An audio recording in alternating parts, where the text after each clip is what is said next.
Hi friends, ಎಲ್ರಿಗೂ ಹೊಸ ವಿಡಿಯೋಗೆ ಸ್ವಾಗತ. India versus south Africa third ODI match ಇನ್ನು ನಾಳೆ 1:30ಗೆ ಶುರುವಾಗುತ್ತೆ. ಅದಕ್ಕಿಂತ ಮುಂಚೆ ನಮ್ಮ ಗೌತಮ್ ಗಂಭೀರ್ ಅವ್ರ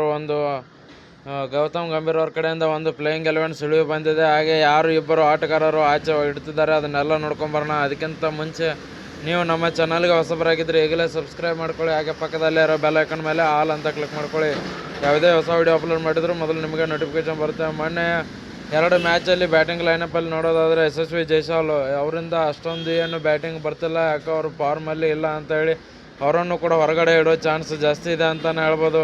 ಇನ್ನೊಬ್ಬ ಪ್ಲೇಯರ್ ನೋಡೋದಾದರೆ ಪ್ರಸಿದ್ಧ ಕೃಷ್ಣ ಅವರು ಕೂಡ ಬೌಲಿಂಗಲ್ಲಿ ಸ್ವಲ್ಪ ಕನ್ಫ್ಯೂಸ್ ಆಗ್ತಿದ್ದಾರೆ ಅಂತಲೇ ಹೇಳ್ಬೋದು. ಅವರು ಕೂಡ ಬೌಲಿಂಗಲ್ಲಿ ವಿಕೆಟ್ ತೆಗೆದುಕೊಡ್ತಾ ಇಲ್ಲ. ಹಾಗೆ ಮೊನ್ನೆ ನೋಡಿದರೆ KL ರಾಹುಲ್ ಅವರ ಮಧ್ಯೆ ಯಾವ ಥರ ವಾಗ್ವಾದ ಕೂಡ ಆಯಿತು. KL ರಾಹುಲ್ ಅವರು ಹೇಳಿದ ಕಡೆ ಕೂಡ ಅವ್ರು ಆಗ್ತಿರಲಿಲ್ಲ. ಹೀಗಾಗಿ ಅವರನ್ನು ರಿಪ್ಲೇಸ್ಮೆಂಟ್ ಮಾಡೋ ಚಾನ್ಸ್ ಇದೆ ಅಂತಲೇ ಹೇಳ್ಬೋದು.